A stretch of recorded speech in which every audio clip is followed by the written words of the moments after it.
everyone. I'm Kate Andrews, and here's a look at what is going on this week in the news. And we begin from around the world.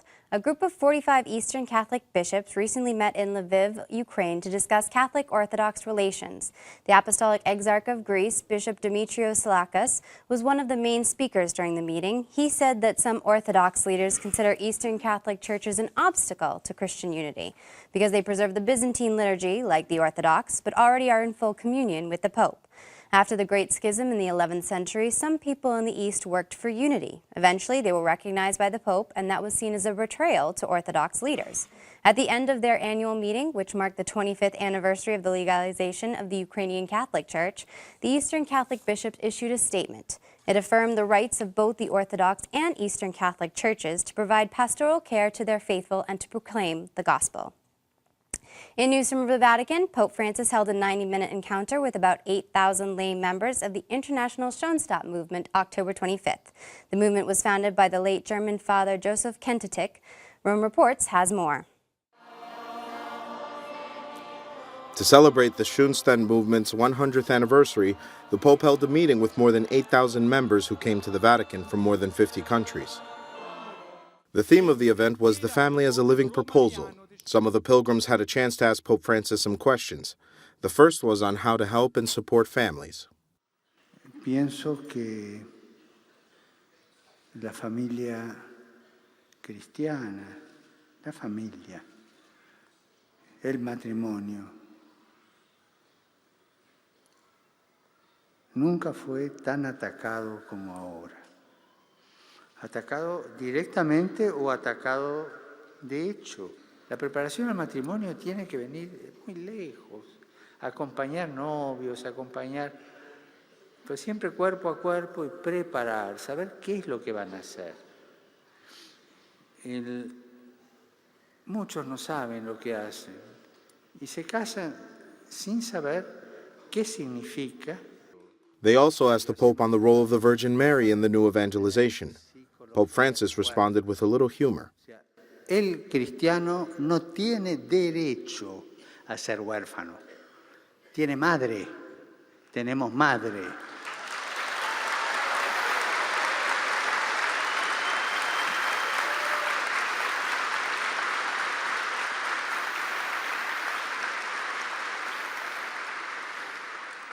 Un anciano predicador con mucha chispa, hablando con estos de psicología de huérfanos, terminó su sermón diciendo, bueno, y el que no quiere a María como madre, la va a tener como suegra.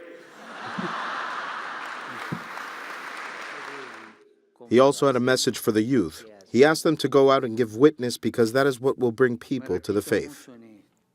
In news from around the world, the president of the Catholic Bishops' Conference of the Philippines says that the church must widen its reach to gays and divorced Catholics. In a statement after the Synod of Bishops on the Family, Archbishop Socrates Villegas called for a merciful approach to ministering to the faithful by emulating Christ and not casting stones.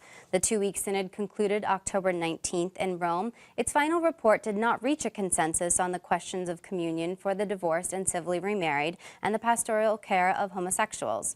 Archbishop Villegas said that the Church must continue to defend homosexual people against continued discrimination and violence.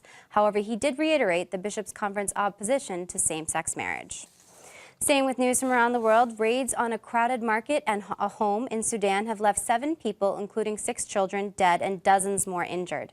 This is just the latest attack in a months-long bombing campaign that has killed and injured dozens of innocent civilians in the Nuba Mountains. Now Bishop Makram Max Gassis, formerly of the Diocese of El Obeid, Sudan, is making an appeal to Sudanese President Omar al-Bashir to end the violence. He condemned the Sudanese government's attacks in the region.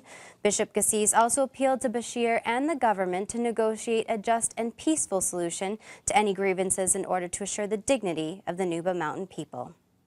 And finally in the news, Pope Francis said the Angelus over a packed St. Peter's Square on Sunday. In his remarks, he explained the link between love and faith. Rome Reports has more.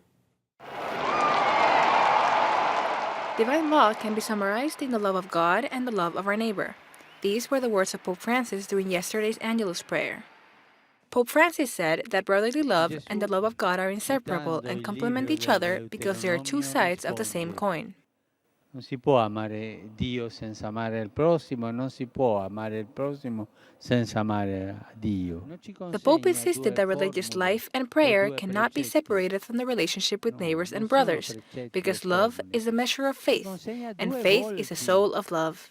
He also highlighted that it is every Christian's mission to care for the weak, such as foreigners, orphans, and widows, since God can be found in them. Perché nel volto di ogni fratello, specialmente il più piccolo, fragile, indefeso e bisognoso, è presente l'immagine stessa di Dio. Dovremo domandarci, quando incontriamo uno di questi fratelli, se siamo in grado di riconoscere in lui il volto di Dio. That is all the information we have for you at this time. I'm Kate Andrews. Don't forget, you can keep up to date on Catholic news throughout the week with Catholic Newsbreak right here on the Catholic TV Network.